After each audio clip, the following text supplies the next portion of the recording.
Yesterday, the pro-life cause experienced its first setback at the ballot box since the Supreme Court overturned Roe versus Wade. Voters in Kansas defeated the Value Them Both Amendment, which would have clarified that the state constitution does not contain an unalienable right to abortion. Now, while the results are disappointing, this is part of an ongoing battle pro-lifers knew we were gearing up for following the return of the abortion issue to the states. Joining me now to discuss this is Dr. Michael New. He's a visiting assistant professor of political science and social research at Catholic University, as well as an associate scholar at the Charlotte Lozier Institute. As well, this segment is sponsored by FRC Action. Dr. New, welcome to the program. Thanks for having me. Much appreciated. We're glad to have you. You've been covering this. A lot of people woke up today and saw this news and perhaps were disappointed. People see Kansas is in the middle of the country and they say, well, it's a conservative state, so it should be a pro-life state. Were you surprised by the results there? I was disappointed, but I wasn't surprised. And I think there's a couple of things that your viewers need to keep in mind. First is that there's a lot of research on direct democracy that shows that the side that spends the most money usually wins. And unfortunately, the pro-life side was really outspent by our opponents. They spent more than $1 million than we did.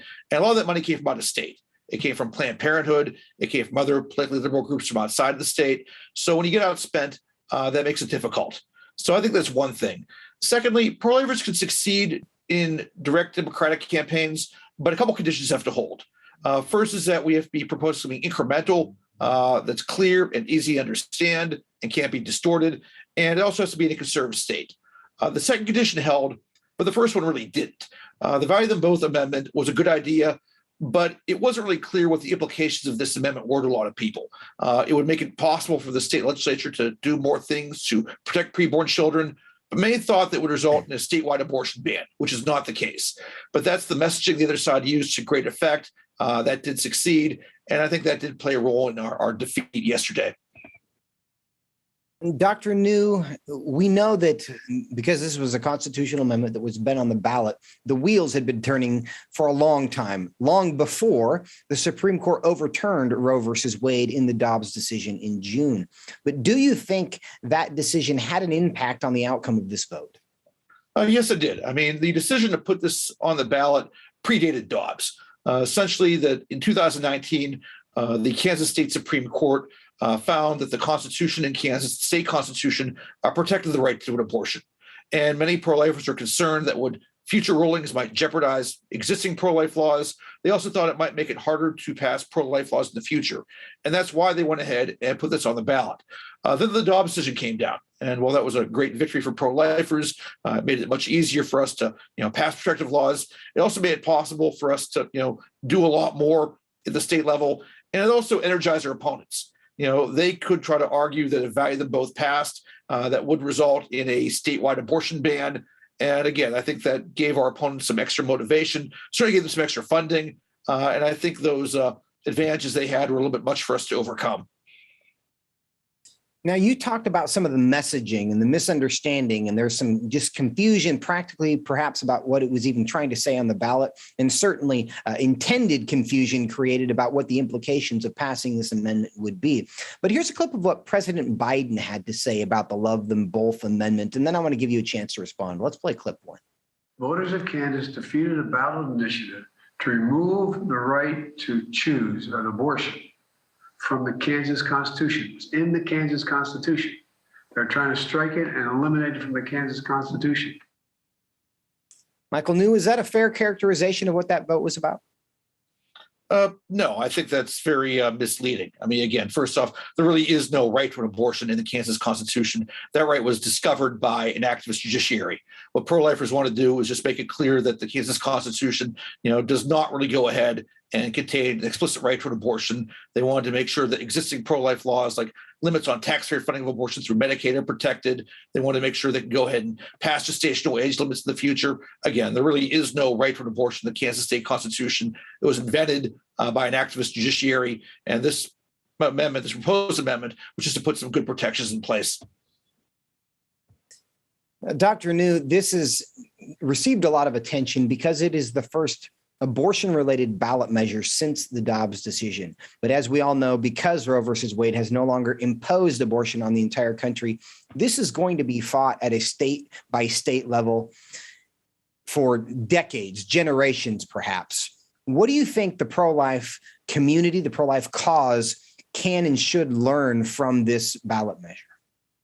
I think we just need to be persistent. We're not promised a easy glide path to victory after Dobbs. We're going to have to take us to the states, and we're even going to run into resistance even in conservative states. But it's important to remember we've done quite a lot of good since Dobbs. Guttmacher, which up until 2006 or 2007 was Planned Parenthood's research arm, they did analysis last week of 11 states where protective pro-life laws are already in effect. And in those states, 43 abortion facilities are no longer doing abortions. That's great news. That's real progress. Mm-hmm. We also have data from Heartbeat International. They found their hotline has seen an increase in call volume by 15%, and a majority of their pregnancy help centers are seeing more and more women seeking help. So, abortion facilities are closing down. More pregnant women are seeking life-affirming options. These are great victories to the pro-life movement. Again, we're not always going to win every battle. We just need to be persistent. And again, I'm always confident at the end, victory will be ours. And that's a great point. And the victory will be ours, I think, on this issue, just because we happen to be right on this. And that is a distinct advantage in public policy that eventually over time, the fact that you are right, that it is a child, that it's wrong to take the life of a child arbitrarily just because you find that child to be inconvenient, is a position that is much easier to defend over time. But Dr. New, we acknowledge in what this constitutional amendment vote prove to us is that it's not always linear and it's not always simple. And people who are watching and listening today are thinking about public policy. How do you recommend that pro-lifers approach ballot measures, legislation in their state to advance the cause of life in light of what we've learned here? Well, I think we have to be past the most protective laws that are politically possible. I think if you just look at the history of social movements in this country, progress happens incrementally. One of the most important victories to the civil rights movement was actually getting public law schools desegregated. That was a good incremental win and helped train a generation of good civil rights lawyers that paved the way to future victories. So there's a lot of parallels with other social movements. Again, we should pass the most protective law we can that's politically feasible. That's going to be different for different states, but we just need to build. One important thing we have done well is we've gotten abortion numbers down. The abortion rate's fallen by more than 50% since 1980. So the incremental things we're doing, whether it's legislation, service, education, do add up and do help build a culture of life.